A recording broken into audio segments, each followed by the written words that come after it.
And this week, the royal family were out in force to commemorate the 80th anniversary of VE Day, the day marking the end of the Second World War in Europe. Now, there were a whole number of engagements during the week, ending on the 8th of May with the service of thanksgiving at Westminster Abbey and a Horse Guards parade. A solemn occasion, but also an elegant and meaningful tribute. The commitment by the royal family to acknowledging this occasion was evident for all to see. And joining me now is the royal editor for the Daily Mirror, Russell Myers. Russell, you were at the VE Day commemorations. Tell us about it. Yes, I was. Hi, Caro. I mean, what an absolute privilege and a pleasure, first and foremost, to be involved in these commemorations because, you know, they don't come along very often. And of course, with the diminishing number of World War II veterans and indeed that greatest generation, it was really one for the ages. And I thought that the royal family really didn't take the spotlight. I think it was very important for them to commemorate the veterans, to celebrate what happened on VE Day 80 years ago. And we had those commemorations all throughout the week.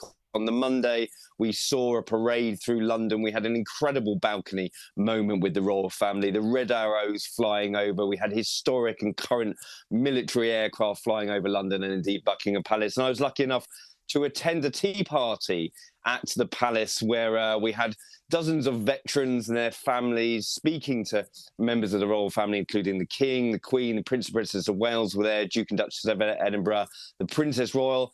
And for his biggest royal engagement yet, we had Prince George as well, who I thought handled himself remarkably well and, really asking pertinent questions of the veterans. He was speaking to one veteran in particular, Alfred Littlefield, who was 101 years old. He was talking to him about, what was it like sort of being there in amongst it on D-Day.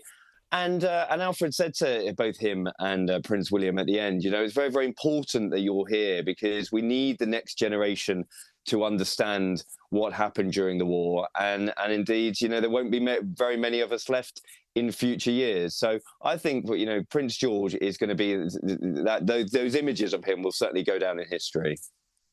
Indeed, it is very important. And also that has happened this week, we have a new Pope for the Roman Catholic Church. Now, the King has offered his congratulations to Leo XIV.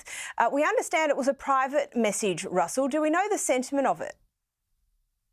Yes, indeed, Buckingham Palace did confirm that the King and Queen had sent a private message. And I think it was just congratulating him on the role. Of course, it's a huge, huge moment, not only for the Catholic Church, but indeed for Catholics all around the world. And, the King as head of the Church of England, I imagine, will want to meet Leo XIV because, two powerhouses coming together, a lot of history, as we saw in Italy when the King did get to meet Pope Francis. And again, that was a private meeting.